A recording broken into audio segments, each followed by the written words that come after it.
start in your mind with a scroll with 7 seals so that no one opens it until one day, snap, snap, snap. Someone finally opens it up. And without it being opened, the prophecies can't be read. If the prophecies are not read, the prophecies can't happen. Do you understand? That's the point of all of this. Also, to get this, you need what John cried when he said, no one is worthy to open the book. That's in Revelations 4.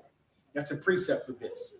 So imagine a book to get your mind right? Imagine a book that says, you are a princess. Your people are the chosen people of God. Every green tree and every hill belongs to you.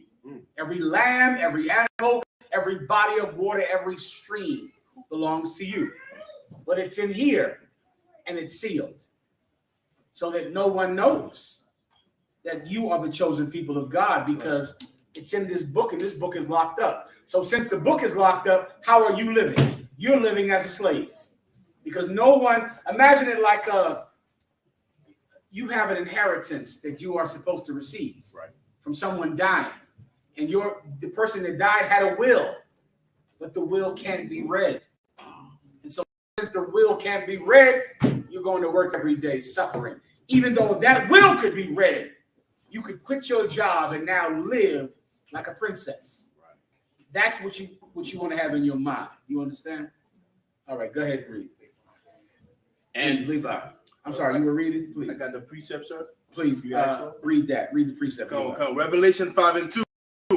And I saw a strong angel claiming with a loud voice, who is worthy to open the book? Before I go into that, let me go into who this brother is right here. Y'all know this is Levi, who's in charge of I.S.U.P.K Haiti. Give him a hand. Let me tell you, this brother cares about poor people. Right. This brother here cares about the poor. Right. He goes and does work in Haiti and sends those barrels to Haiti out and helps those brothers and sisters in Haiti and gives them clothing up and safety that they would not have without him. Give him a hand. Right. Brother here is one yes. If I may, sir, while you say that, on August 14th, I.S.U.P.K Haiti under Commanding General YAHANNA, we sent 4 barrels to Haiti, but right now, because of the tension, they've been stuck in Jamaica. So they're not moving because of the tension. Because there's so much violence happening in Haiti right now, so much war, that the goods that the Commanding General YAHANNA gave to you to give to the people can't even make it to Haiti. You might have to make a move. You let us know. You understand? But this brother here cares about the poor, man. He cares about them and has devoted his life to helping that island that no one cares about. This man is one West. That's right. Ray, you understand that? Please, go ahead. Sir. Who is worthy to open the book? So this is John. John is watching this vision, and he sees the book sealed up. He knows what's in it. And he's like, who is worthy to open the book? Who has lived a life of enough prestige? Who is worthy to open this book up? Because without it, it can't be open. It has to be someone that has earned the right to open this book. Who is worthy? Keep going. And to loose the seals thereof. And to loose the seals. Keep going. Verse 3. And no man in heaven, nor in earth, neither under the earth, was able to open the book. John said no man in heaven, meaning in the sky, no man on earth, or under the earth, meaning there is no man in the past who was dead. There is no dead man that has lived the life of enough prestige to be able to open this book. There's no one in the sky who has lived the life of enough prestige to open this book. There's no man walking around today that could do it either. No one. No one has lived the kind of life you need to live to be able to break these seals. This book is sealed. What sealed it? Our sin. Our sin sealed it. So now here you are, the chosen people of God, and you have to go into work tomorrow. The chosen people of God. And black people kill me with this garbage. Every black person calls himself a king. Shalom, King. I mean, not Shalom, but Grand Rising King. What is that? What is that, y'all? Break that down to me. Grand Rising King. Oh, it's your born day. Is it your born day? Is that a birthday? Is that what we're talking about? Born day? Is Grand Rising good morning? I'm assuming that's what he means. You know, understand them, sir. I don't understand, right? Grand Rising, everybody's a king. Every black woman, oh, she's a queen, isn't she? She's a queen. Yeah, good Grand Rising queen. It's a lot easier to call yourself a queen than to really be one. That's right. You see, because to really be one, you have to own this earth. Right. That's right. You have to. What would you have to do to really be a king? You get my point? Not to just say king, Grand Rising, but to actually be a king, you have to have control of the planet. Right. This book says that you have control of the planet, but it's locked up. And John is saying there's no one anywhere that is worthy enough to open this book. We've sinned, we've acted like whores and pimps and drug addicts and drug dealers. So because of that, our inheritance is locked away. There's no one worthy. Keep going. Come. So if I may add one, when he's saying no man in heaven, in earth, under the earth, is it talking about as far as the rank in Israel, like whether you're rich in heaven? Yes. Thing, nobody, if you're on high, if you're down low, if you're from the past, if you're raised up on high and from the future, nobody. Just think nobody. That's the point. Come. You get the point. Go ahead. Verse 4. And I wept much. And he did what? Wept much. When he heard this, he cried. He cried because he knew what was in here. He knew what this meant. He cried. This is John. He cried. He wept much. He cried. Keep going. Because no man was found worthy to open and to read the book. Oh my God. Do you know what that means if we can't open this up? All of you brothers that fought through the crack epidemic, your children will have a new epidemic. Your kids are going to go through a new one. All of you have children that you love, and you look at your children, and you're trying to give them a better life than the one that you had. If this book can't get open, the same things that derailed your life are going to derail the lives of your children. The same exact thing. They'll have a new drug, a new temptation, a new seduction. They'll have a new one.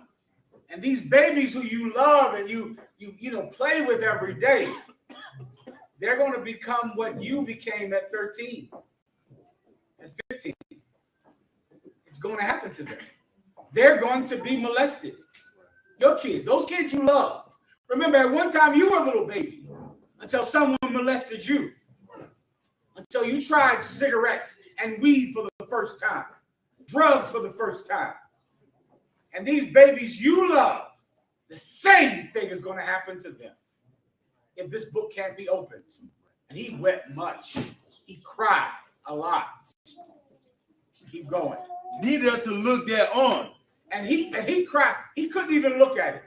He couldn't even look at this sealed book because he knew what was in it. He couldn't even look at it. He cried too much. Keep going. Verse 5. And one of the elders said unto me. Remember, there are 72 football, 24. The elders around the Most High's throne. The 24 elders. The Most High has 24 kings that sit around his throne. These kings give him war counsel. When they saw John crying so hard, they said, what? And one of the elders said unto me, weep not. They went to John. They said, don't cry. It's all right, brother. Don't cry. They see him crying because he knows what this means. They said, weep not. Keep going. Behold, the Lion of the tribe of Judah, That's right. the root of David, Right. have prevailed to open the book. Come, Yasha. Don't cry. It'll be okay. Because even though no one else is worthy to open this book, the Lion of the tribe of Judah, he has prevailed. He has earned enough prestige in his life to be able to open up this book. He can do it, we can. Right. But he can't. So we don't have to cry. So our inheritance will now be laid out for the world to see. That's right. So now everyone will know that every green tree, every green valley, every lamb, every cattle, the earth itself belongs to you. That's now right. They'll know because of Christ. Because of him, now they'll know. And now when the precept to what you asked, now we're going to open up these seals. Right? Now we're going there now. Please. This is the book of Revelation, chapter 6, verse 1. And I saw when the Lamb opened one of the seals, and I heard. You understand, sister? The Lamb opened one of these seals. The Lamb is the Lion of the tribe of Judah. Right. Jesus Christ, a black man from the tribe of Judah, who the world calls in their ignorance Jesus. All right. This is when he opened the one of those seals. He opened the first seal. Go ahead. As it were the noise of thunder. If there's food y'all want to serve out, you can do it now. Just letting you know, all right? Go ahead. So now he opened it up. Bang! When he opened it up, it was like a sound of thunder when he opened it up. Go ahead. One of the four beasts saying, "Come and see." The four beasts are talking about these four animals that sit around the Lord's throne. They're hairy, and they have eyes all around them, everywhere on their body. And so this is like the Most High's throne room. You have 24 elders over here. You got four beasts. You got the whole armies of heaven over here. You got a throne for Christ sitting on the right side of the Most High. These are the four beasts. They said, "Come and see." When the first seal got opened up, the angel, one of these four beasts said, "Come and see. Come and see what's in the book." Go ahead. And I saw, and behold, a white horse. Mm-hmm. And he that sat on him had a bow. So now the seal is open. He sees a white horse. He that sat on him had a bow. The white horse represents power, authority. At one time, a white horse, it might still be that way today. A white horse was the most expensive horse. It was rare because it was pure white, right? The person that sits on him has authority, has wealth. The person on this white horse is the nation of Israel. That's right. Under Christ. That's A right. white horse, and he has a bow in his hand. This bow is talking about a scepter, like a staff, which was at one time called a bow staff, because it's like the bow of a tree. Like when the bough breaks, Right. a bow is like a tree branch. Right. Keep going. And a crown was given unto him. And he has a crown on his head that he would receive from the Most High. Go ahead. And he went forth conquering. And he went forth a conquering. That's the spirit of Israel under Christ. That's right. And they go forth a conquering, destroying, unifying everybody. That's right. Right. Keep going. And to conquer. You hear that? Go ahead.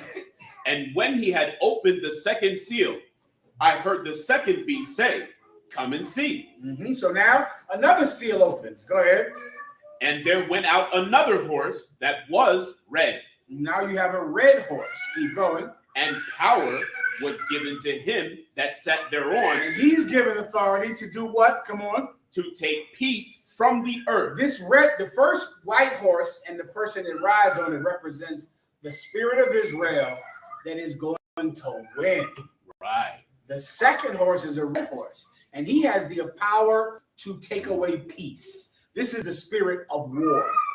You understand? Where is that spirit on the ride? In the Ukraine, in China, Right. in the streets of America, when you see riots Right. everywhere in the streets of America, that's the spirit of war. And that spirit is on the move. It's running, which is the whole reason that it's a horse. A horse isn't sitting right here.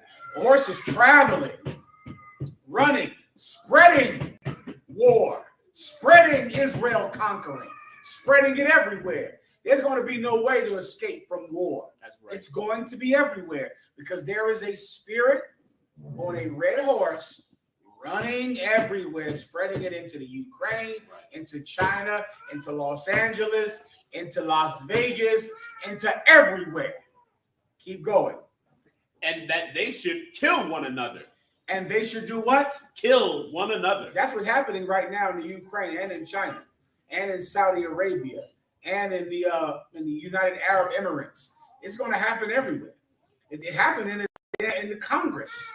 It went on January 6th into the Congress, and all those police got killed and then committed suicide. You see it happening where else? In the mass shootings. Right. There's going to be mass shootings here in Las Vegas. You can set your clock to that. Right. That's about to happen. You damn near can guarantee it.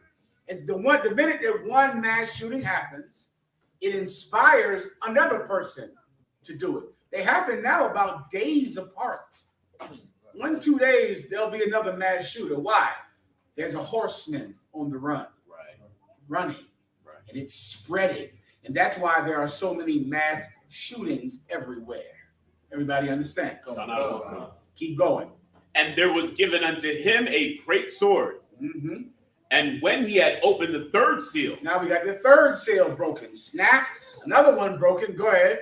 I heard the third beast say, "Come and see." Come look and see what opens up now. Go ahead. And I beheld. How's it hard?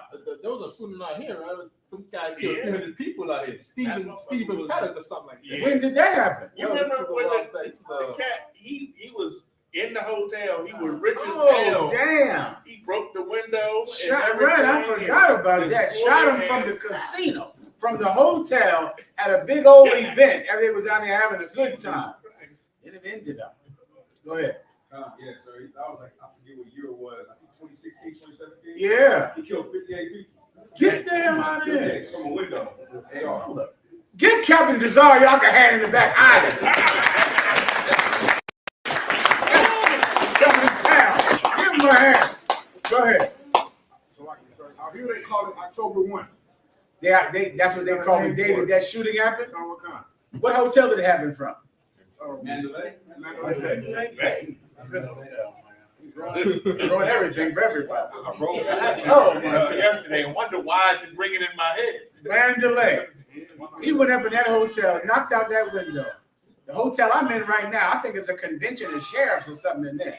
There's 1,000 cowboys in that goddamn thing. And I'm sure they all have guns. All of them. Cowboy heaven is down here. Well, listen. You can just guess what's about to happen. All right? It's going to happen. Why? Because there's a spirit on the run, on the move. And that's what all these mass shootings is about. And that's why they happen so close to each other. Because one of them sees it and the spirit catches him. And he has to do it. Keep going.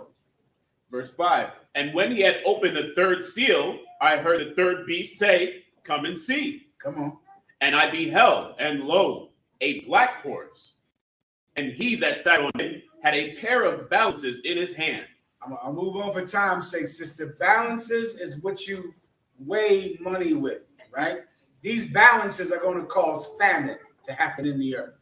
If you ever bought fish before, you know what I'm talking about. A fish scale, where you have a scale and now you're weighing something. A long time ago, that's how they weighed food. If you bought rice or bought grain or bought fish or bought meat, they weighed it according to the pounds that you had. That's how much you paid, right? Scales.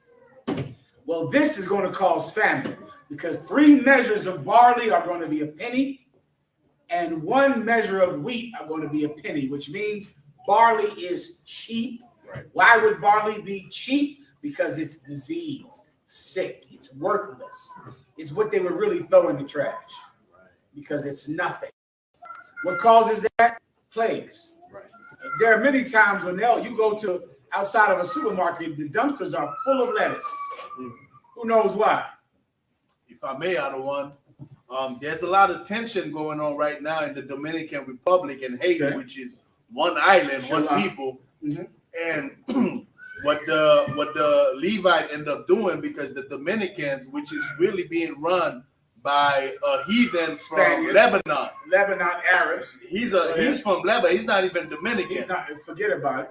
And he's been deporting Levite back to Haiti illegally like crazy. That's what Commander General YAHANNA said. He knew that there was some heathen in charge of the Dominican Republic deporting the Levites like crazy. And now, of course, you confirmed it. It's some Egypt. What'd you say he was? He's from Lebanon. His grandparents from Lebanon. I don't know what the hell that is. Okay. It's not an Israelite, some type of heathen. Come on, go ahead. And if I may, sir, so what the Levite ended up doing is closing that border. And right now, their lettuce, all of their food that they will sell to the Levite, right, is really, perishing. Trash. It's trash. It'll happen with mad cow disease. Right. With all types of, diseases where nobody wants that food. If you want it, come get it for a penny. Right. It's worthless because it's diseased. Come on. In COVID, there was they couldn't, no one driving the trucks, so they would say whoever want to come take the food, come take the food. Come get it. Enough disease happens, food will be so cheap because if you eat it, you're going to get sick. Right. And of course, poor people will eat it and get sick. Right. Keep going. Come on. Skip down past what I already broke down just now. Give me the next horse. Or horsemen. Go ahead. Verse 7. And when he had opened the fourth seal, I heard the voice of the fourth beast say, "Come and see." And I looked, and behold, a pale horse. This one is a pale horse. Pale horse meant like a sick horse. That's what a pale horse is. Like the word pale a long time ago meant sick. Like, oh, you're pale, like a sick horse. Keep going. And his name that sat on him was Death. This is the last one here. This one is an old, sickly, half-dead horse. And you see this one, it's death. This is the final blow, right? When is death coming? When our king returns. Right. When our king returns, death is with him. Death comes with him. All of us are in here fighting, trying to change so that we don't die. Right. Because death is coming. It's on the way. Judgment Day is close. It's almost here. And you can play around with rich people all you want and be worried about their lives, but your life hangs in the balance. Right. Everybody understand? I believe that's it. Says any other questions? Solid. Next. Let me get to the IUIC. Y'all trying to stop me from going there. I'm going into that. Give me the video. If you have the video, just tell me when you got it up there. The whole rich people can't battle. Can't go on the street. I'll answer more of your questions. Any online? Oh, sir. Come on. Also, I didn't practice my Spanish. I told y'all to tell me about that. Come on now. Where's the brother that gave me this Spanish right here? Where is he at in this room? He's somewhere. Somebody? You got it up there? Hang it up there for a second, all right? I'll get more of your questions. What time did you stop? Zaria? If I may, sir, he said 9:30, not 45. Okay, go ahead. General, I have a question on that. What's the question on? Sir, this is from Tazawar Bonds of When the kingdom comes, do the 144,000 live forever, and do they die physical deaths? No, when the kingdom comes, the 144,000 die in the best way possible. Not die like your cousin died. How'd your cousin die? Raise your hand. Give me a cousin death story. Who has one? Levi? If I may, sir, my cousin died in the Dominican Republic years ago by the hand of our brothers, Dominicans, over a woman. How old was it? Machete. Machete. They chopped him up with a machete. How old was At the time, he was about 28, 29. It's old school down there, the machete man. Oh, God, sir. That's old school. Sister? My cousin walking in Chicago, home, shot in the head. How old was he? 18. 18. There's a lot of dead 18-year-olds in Chicago. A whole lot of machete chopped up brothers down there in the Dominican Republic and in Haiti. Anyone else have a cousin story? Captain? Yes, sir. I mean, my cousin, he was 21 years old, so he got shot over a cigarette. You see, that's death to us. Getting killed. What city was he in? That was in Philly, sir. In Philadelphia. There's a lot of that in Philadelphia. Old tons of that. That's death to us, right? Death to us is dying. How long did I think I was going to live? I remember it so specifically. I had it in my brain. It was 24. at that time, it was some statistic that said that the majority of black men die at 24. And when I was 15, 16, I just knew I was going to be dead by 24. It was damn near like I just accepted it and just lived my life like, all right, I got until 24 because everyone else is dead at 24. By 24, I had 2 friends that got the death penalty in Pennsylvania. They were sent to death row in Pennsylvania, 2 of them. Things I saw back then, I don't even think about. I try not to think about it anymore. By the time I got, by the time I was 20, it was just terrible. And so I just knew by 24 I'd be dead. And that was that. Right? That's what we think death is. But let me give you what death is when you're under God's commandments. Death is a mountaintop with a castle on a mountain. And everything at the bottom of the mountain belongs to you. And there's servants and businesses and farms and a whole community that you are the Lord of. And they look to you for justice and for peace and for mercy. And they all look up to you saying, my Lord, he'll fix all of this. He's the Lord over this village. He's the Lord over this province. And you're magnanimous and kind and generous. And whole, cities are run because of the justice that you give out to poor people, and that you raise them up. And then now one day on that mountaintop, on a castle in the clouds, you're on a giant bed, and your beard is gray and long, and you open your eyes every once in a while. When you open them up, what do you see next to you? Who has an imagination to know what you would see? Grandchildren. All around the bed. And then somewhere in there, you see your son. And you look at him and you go, oh, he's ready to take over when I'm gone. He's right there. And behind him are grandchildren and sons of sons and sons of sons. And then beautiful daughters. And their eyes are crying because they know they're losing you. Right? But they're so beautiful. And they've grown up to be such beautiful women. And they're right there around the bed. And then your eyes close again and you open them up. And there they are again, all of them. And they're holding your hand and talking to you. And before you go, just like David did this, right before David died, David talked to Solomon. And he told him, listen, when I'm going, do this. I'm going to do that. Make sure you kill him because he thought I was playing. You make sure he knows that I wasn't playing. Solomon held his father's hand and said, okay, Pop, no sweat. I got you. No problem. I'll handle that.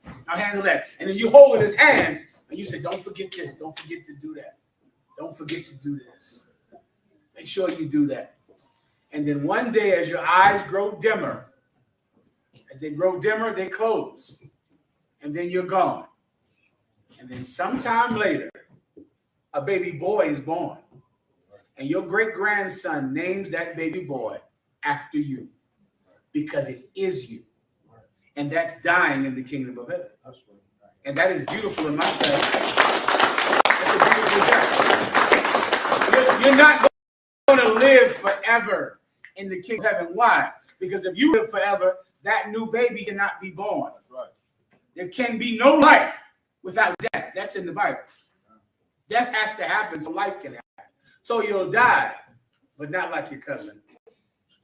I pray you understand, all right? That's why the term sleeping with your fathers is so beautiful. Yeah, right. That ain't like dying in America. No, Sleeping with your that's a whole different thing. The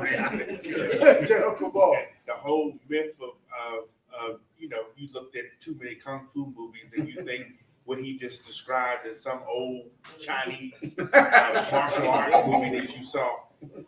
You don't know what in the hell they doing to them Chinese over there in China today. They blacked that crap out, and it's ugly.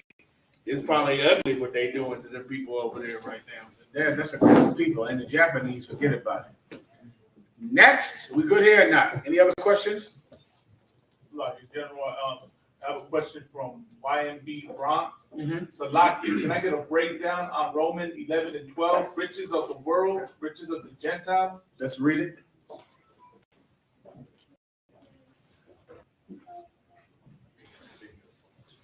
Oh, perfect. I'll get that in a second. Let me just try to get all these questions answered so don't interrupt me in the gym. I got it. Well, I had a good day in the gym today, Mike. Y'all gotta get big down here in the West Coast, though. Let me tell you, the West Coast, give yourselves a hand. The West Coast, they know how to get big down here. Y'all got real gyms down here in the West Coast, brother. Y'all know how to get big, and I appreciate you for it. Anything else? Read what you have. Sir. The book of Romans, chapter 11, verse 12. Now, if the fall of them be the riches of the world, and the diminishing of them. Skip one verse up to bring it down for the brother. For I speak to you Gentiles, inasmuch as I am the apostle of the Gentiles. This is the apostle Paul speaking right here. All right. Everyone knows about Paul. He's very famous now. He was sent to the Gentiles.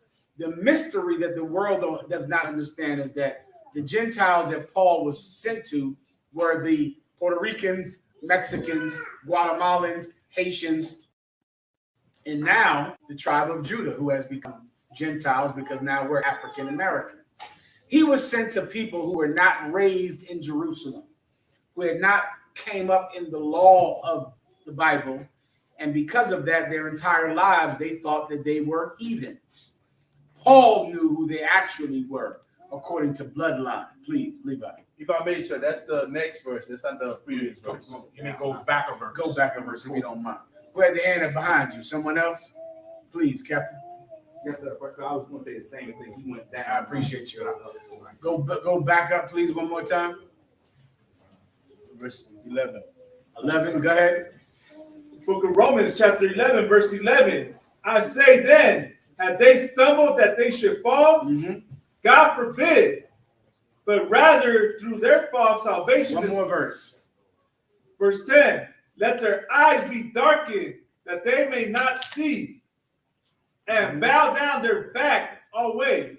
What Paul is speaking about right here is the conflict between the northern kingdom and the southern kingdom, between the blacks and the Hispanics. He's speaking about that. At this time, the southern kingdom did not allow the northern kingdom to be Israelites. They refused to accept them. Peter himself did not want to be seen sitting with someone who was not a Jew or not from the tribe of Judah, because every other tribe was considered to be a heathen. The Puerto Ricans were considered heathens. The Mexicans, the North American Indians, the Dominicans, all of them were heathens. The Jews only were accepted by God to the Sadducee and Pharisee, to the leaders at that time. Paul knew because Christ came to show him. And Peter knew because he had a vision that all 12 tribes were now going to be accepted by God. But even after Peter had the vision, he still could not take the scrutiny of someone seeing him sit with someone who was not from Jerusalem. So Paul is trying to explain the gospel. All of us are coming together. Read that part one more time. Let their eyes be darkened, that they may not see, and bow down their back always. He's speaking about slavery. Let their eyes be darkened so they don't know the truth, and bend down their back always. Meaning, because they don't know the truth, they're going to suffer and die and be punished. And through their fall, all the tribes will come back together. See me one more time, please, brother, if you don't mind. Come on. If I could, right? My quick question is, did Peter, you know how like in the truth, right? We see each other. I tell a black person the truth, and he gets it. You know, now we can come together. So did Peter see the brothers back then, kind of like how the Sadducees seen Christ sit with publicans? It was exactly that way. Okay. The other tribes were considered. You got to think if you're a church person. Church people look down on other people. That's one of the main attributes of being a Christian. You get to look down on everybody else. You get to consider everybody else beneath you. They're poor. Get a job. What's wrong with you? You're nothing. And so the Jews, meaning the religious order, the Sadducee and Pharisee, looked down on the other tribes because they were thrown away because of their sin.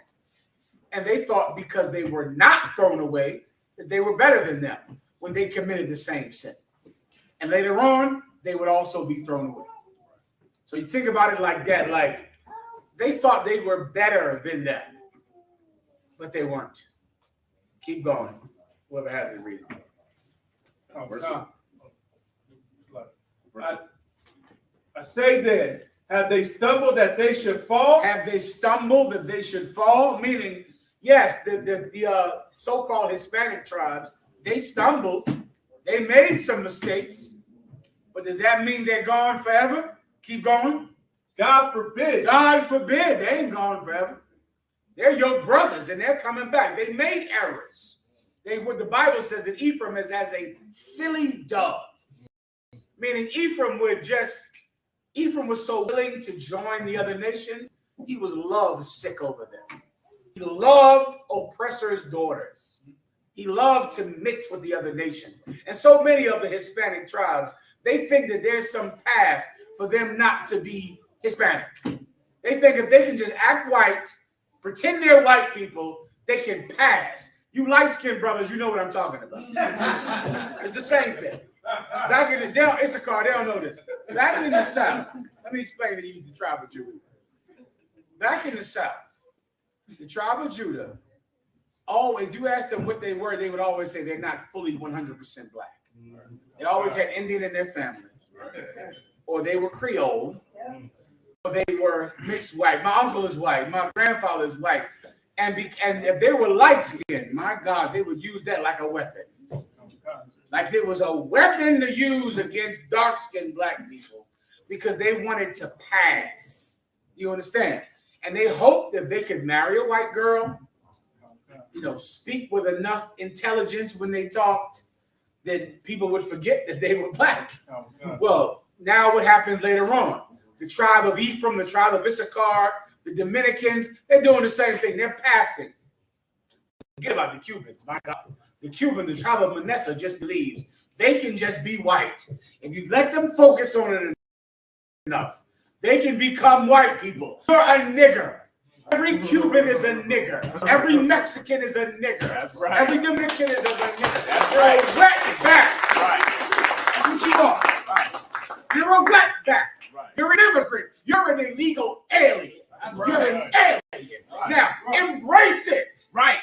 Embrace it. Just Right. say, I'm a wetback. I'm a nigger. Right. I'm an alien. Right.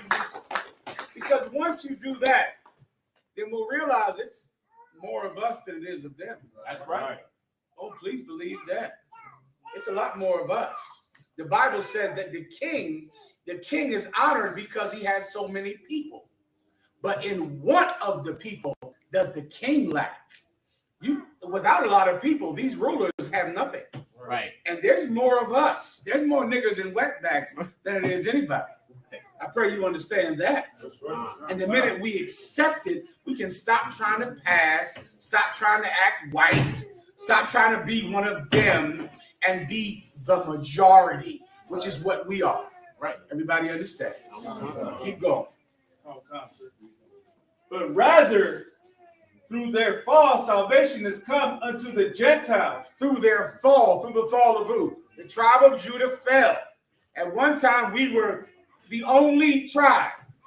Why? Because about 600 years before this, all of the so-called Hispanic and North American Indian tribes were thrown away. They went to the Assyrian captivity, dwindled, and came out and traveled on boats to come to here, to this side of the world.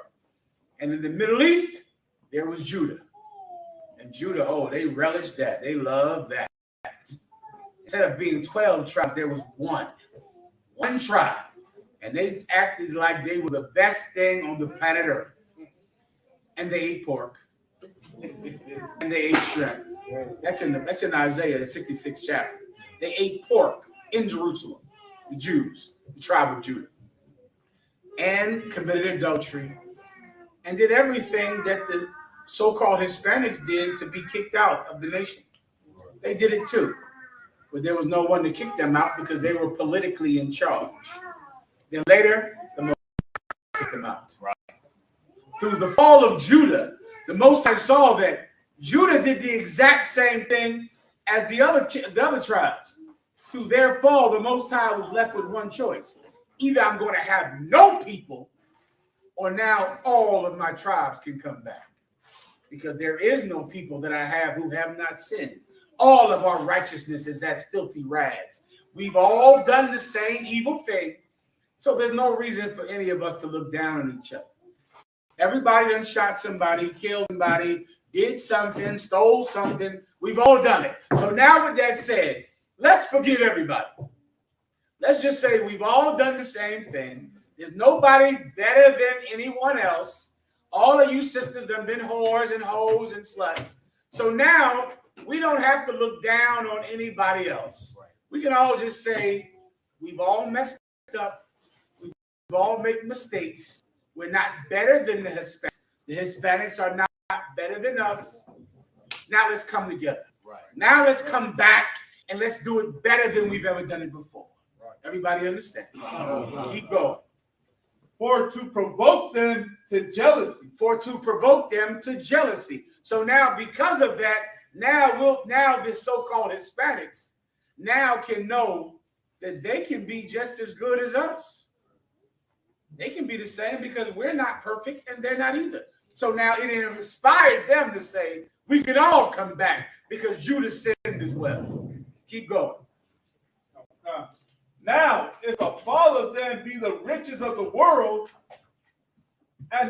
so now Paul is trying to make you understand. If Judah falling became the riches of the world, what's the world? Salakia, the other nations. Israel is the world. Isaiah 45 and 17. If the fall of them be the riches of the world, keep going. And the diminishing of them, the riches of the Gentiles. And who are the Gentiles? Isaiah 45 and 17, Israel, right? And now we're smaller, so Israel gets to get bigger because we're smaller. Go ahead. How much more their fullness? And how much more are the Jews full? Because when we got smaller, the 12 tribes grew. Now, to understand it, you got to put yourself in the mind that imagine 12 sons sharing an inheritance. The inheritance is the world.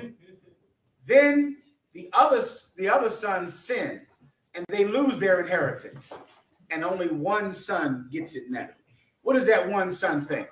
He's better than everybody. He's better than everybody. He gets, instead of sharing his inheritance, he gets it all. That's what was happening when Christ was born. At the time when Christ was born, the inheritance that was meant for 12 tribes of people was given to one people. Oh, they thought they were the man. Well, you can't even, your grandmama died, you're going to fight your cousin over that car. You're going to fight your cousin over that old cutlass.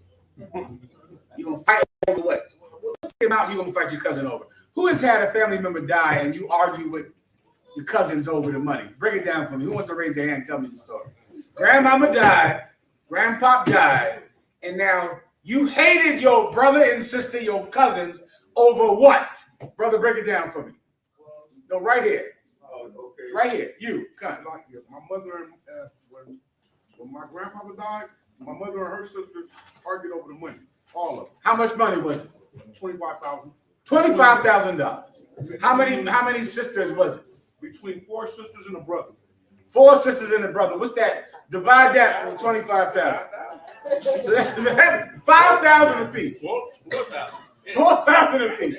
And your mother and her sisters fought over $25,000. Who else has a story?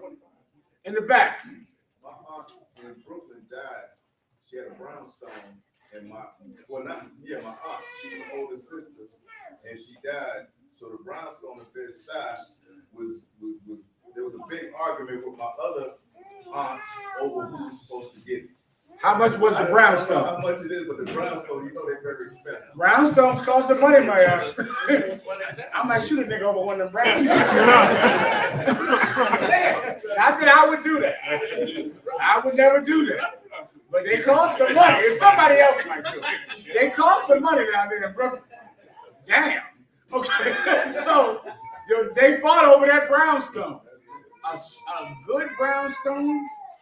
Might be talking not $1 million. Is it around there? 600? Yeah, about $1 million for one of those brownstones. It was funny because all of us were kids and she made us clean out the backyard and had a party. Yeah. In the 70s. That's New York, and things down there cost an insane amount of money. Go ahead, Al. Salakia, sir. Currently, within my family, they own at least 150 acres of land in Valdosta. Mm-hmm. Where is that? In southern Georgia. In southern Georgia. Go ahead. And currently, it's supposed to be split between at least 6 family members whose name is all on the property. But because there's only one cousin who is closest to the land, he's not telling them anything about what's going on, and he's even willing to sell it behind their backs. They always do that. For at least why do they do that? For like 200,000. Grandmamas and they always take this house and split it up among 10 kids so they can kill each other. Right? If you got a house, just leave it to one. Just give it to one of them so they don't kill each other over this old broken down house. The point I'm trying to make is, can you imagine what it was like when now it was 12 tribes that shared the land of Israel. Right. And then all of them got thrown away and one tribe had it. And then Paul came and said, you're going to have to share it with the other 11. You understand? That's what this is about. That's the point of this. Come on. Are we done or not? That was the bottom of verse 12. All right, you get it. Next. Anything else? Sister in the back. Say it again. Can we revisit death? Absolutely. I have a question. Please. Of my understanding of what you're saying, as if in the new kingdom, we won't live forever. Mm-hmm. Is that correct? Correct. Is there a question? Yeah, because of what I understand from the Bible, it says Okay. that in the new kingdom to come, you will live forever. Let me see it. Bullet. Anything else while we're waiting for her? She'll get it. Go ahead. The precept is 1 Ezra chapter 9, verse 36. Is that the one you're saying that she's pulling? No, the question I have for Okay, what's your question? Go ahead. Basically, got into some fake Israelites, and they were saying they don't want to join the U.P.K. because one of the doctrines we teach is that if you are married to a heathen woman before you come to the truth, that you should divorce her. And they're using this precept of Ezra. They're saying the U.P.K. says to divorce her? No, we shouldn't divorce her. We should not divorce her. Go ahead. And they're saying you should because of Ezra. Right. Go ahead and pull it. Come. 1 Ezra chapter 9, verse 36. All these had taken strange wives, and they put them away with their children. Good question. What? Okay. So are they saying that you should abandon the children that you have with heathen wives? Come. Is that what they're saying? Come. You should go check because they're not saying that. They're saying you should get rid of the women, but they're not saying you should get rid of the children because the children would be what, according to fake Israelite? They were saying that they're not Israelites too. I That the kids are not Israelites? They keep saying that. All right. I'll break that down for you in 1 second. All right. Let me get the sister. Levi, you had something? Come on. I would say based on the battle I've had with them, they do agree that the children are Israel, but they would say the women, because they heathen, we should not stay with That's the one I'm familiar with. Now they're saying forget the kids too. That's a whole different wrinkle. I'll break the whole thing down for you. Let me get the sister in the back. Go ahead, sister. Okay, so in Revelation chapter 21 Mm-hmm. and verse 4, Mm-hmm. where it says, and God shall wipe away all tears from their eyes. Right. And there shall be no more death, neither sorrow nor crying, nor shall there be any more. Former things have passed away. There shall be no more death. Right. So that means no cow would ever die. Right? By thinking human, not. Why did you? Where does it say that? Just show me that. No, I mean, you're telling me. No, I'm just asking you. Meaning, does that? You said there will be no more death. Yes, and So that would mean no fly would ever die. I'm thinking this scripture is pertaining to humans Why? because it's talking about humans. Read. Want me to continue with 5? No, just read. Show me that it's only talking about humans.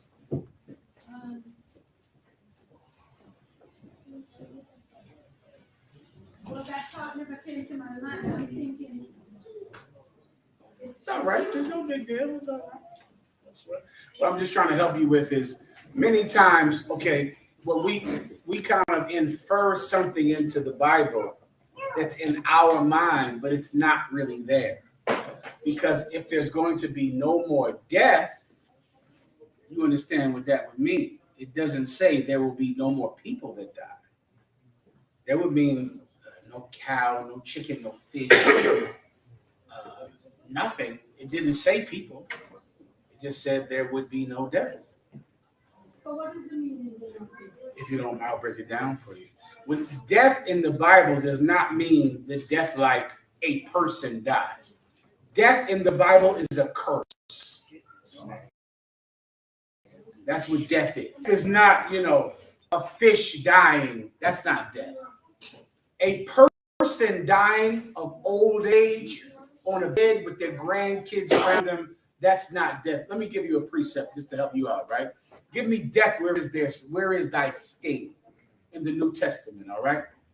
When Christ was taken to be killed, he said, death, where is thy sting?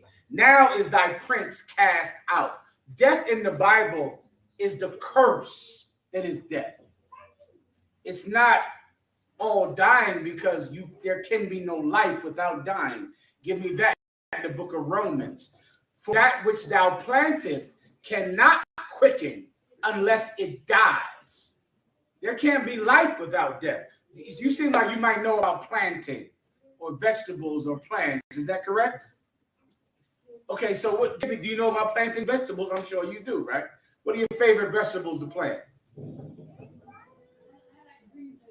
Like what? Pick one. I like kale. You like kale. Okay. How do you grow kale? Where do you get it? It comes from another seed. It comes from kale, correct? So what happens to that kale? It has to die. It has to die. If you don't kill kale, you can't grow kale. If you don't kill onions, you can't grow onions. If you can't kill apples, you can't grow apples.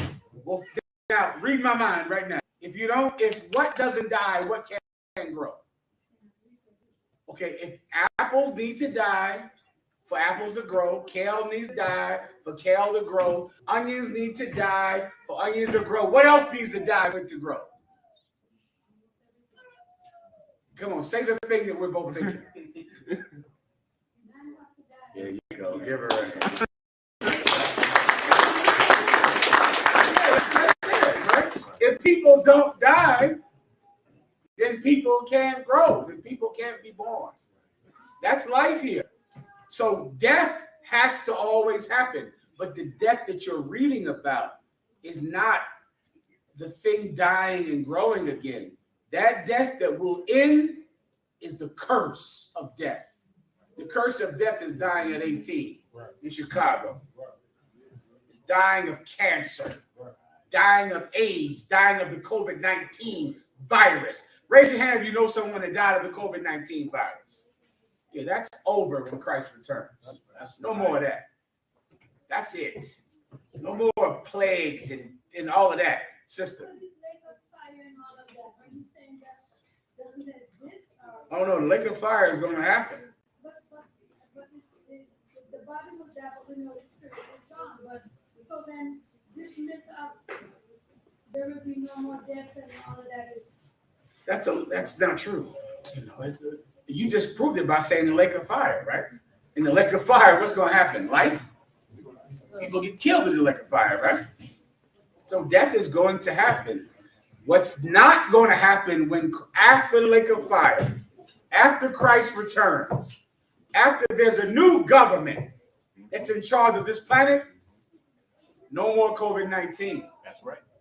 No more AIDS. No more cancer.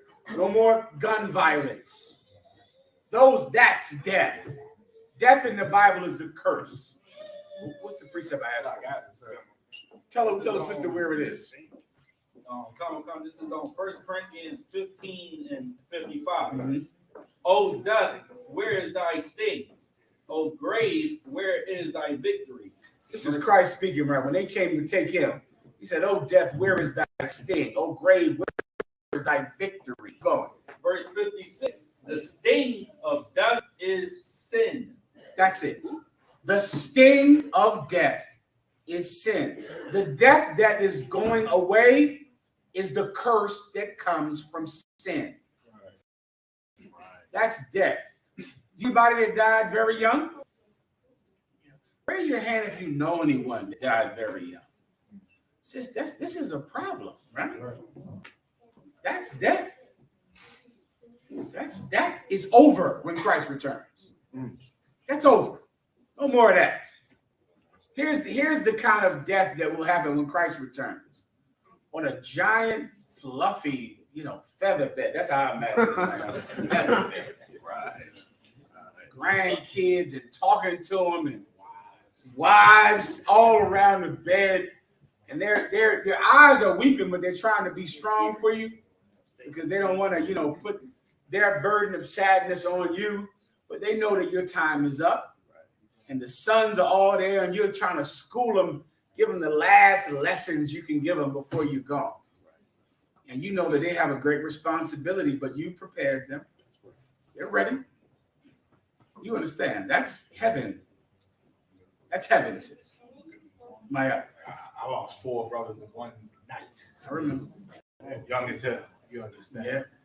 That's the death we don't have no more. No more. No more of that.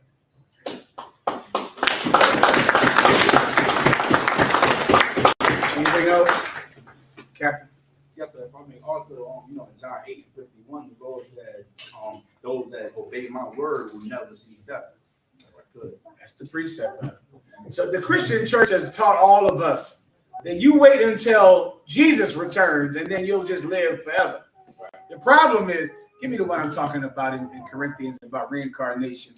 The problem is, if people never die, then people can never be born. Just like planting your onions or your kale. They have to die for people to be born. But they don't have to die of AIDS. They don't have to die at 16.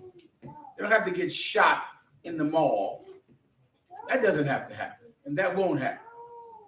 I pray you understand. All right. That's all I can do for you. Anything else? Next.